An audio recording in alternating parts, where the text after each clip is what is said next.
Hello everybody from Nashville, Tennessee. Matthew Judy here alongside the Missourian's Mizzou football beat writer Nick Kelly, recapping a little bit of what we saw from the first couple days of the 2019 NFL Draft. The big story, obviously, Drew Lock slides into the second round. The Denver Broncos, a team a lot of people thought would take him in the first round, take him with the 42nd pick. Now, after round one, Nick, you talked to some draft experts. That was Thursday night. And what did they have to say about why they saw Drew Lock sliding into the second round? I think his accuracy has been a concern among teams. Even though he improved that accuracy in his senior year, it still was not at that same level as a Kyler Murray or a Dwayne Haskins.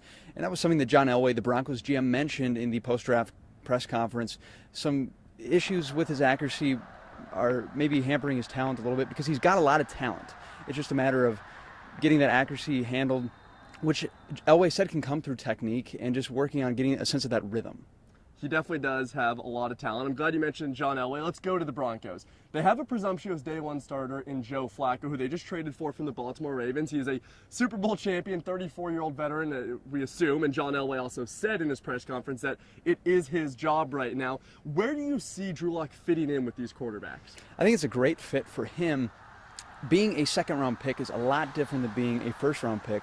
Being a first-round pick, there's a lot of pressure. You are seen as maybe the starter even that year, but with him being a second-round pick, he is now more seen as the future. Now, that future could be a very soon future where we see him replacing Flacco at some point this season if Flacco gets injured or if Flacco doesn't play well. We've seen that many times in the NFL where a starting quarterback who the team, the GM, the coach put their confidence behind and they say, yeah, this is our guy, does not end up being the guy. We saw that last year in Cleveland where Tyrod Taylor was the guy and Baker Mayfield ended up being the guy at the end of the year. Yeah, you never know. It's also worth mentioning that the Broncos rather, have a first-year quarterback coach. So it'll be interesting to see how their first-year quarterback works with their first-year quarterback coach. So it'll be interesting to follow over the next few years. But for now, in Nashville, Matthew Judy alongside Nick Kelly, KOMU 8 Sports.